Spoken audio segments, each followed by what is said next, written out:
Hey guys, today's topic is going to be about the Battlefield 6 multiplayer reveal that happened today at about 2:30 p.m. Eastern. Let me say it's not just cinematics. We had streamers get out there, get invited to go play the game. So now we have gameplay on hands. It looks fantastic.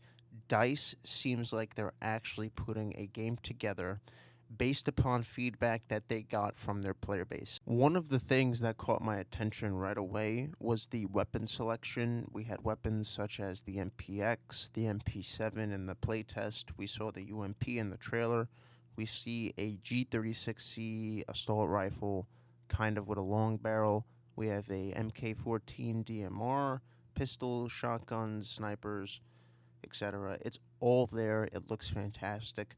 The aesthetic of the maps feel amazing. If you look, we have snow, we have sand, we have urban. It looks fantastic. The environments, the atmosphere, the destruction, it looks fucking phenomenal. The game looks fantastic, and not just from a cinematic view, but from a gameplay perspective as well. And let me just say, if Call of Duty is not worried about this game, they're lying to you. They'd be lying.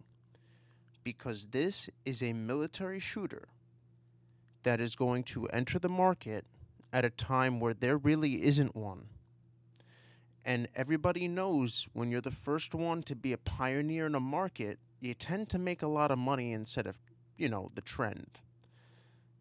It's not saying that Battlefield is setting the trend of a modern combat simulator, but it's setting the trend once again. Call of Duty should be very worried about this, especially since they have already committed to going the Fortnite business model route of implementing these skins and implementing these algorithms that cater towards a younger player base, although they are an M-rated game. Battlefield is just sticking to their guts, they're sticking to their instincts, they're doing what they know how to do best.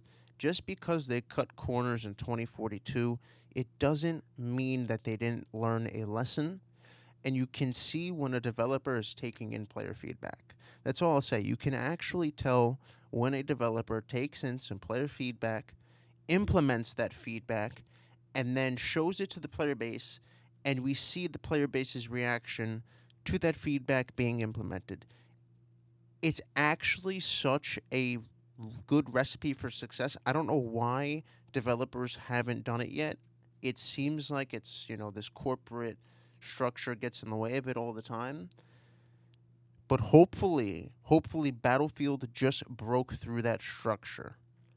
It seems like it did, and for the sake of gaming, it might be here to save this industry. I'm talking about the military shooter arcade FPS games, because Battlefield, although it is somewhat of a military combat simulation game, it's still arcadey like compared to Squad, compared to Insurgency, compared to some of these other games that you might be playing on Steam or PC.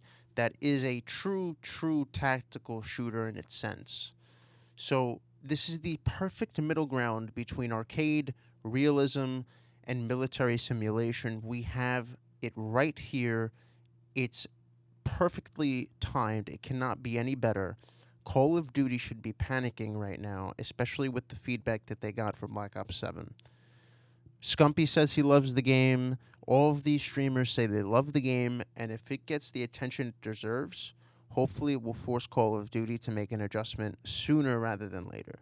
We're definitely going to be playing this game. I'm very excited to be playing it. This is Charlie Intel's gameplay. I'll see you in the next one. Peace.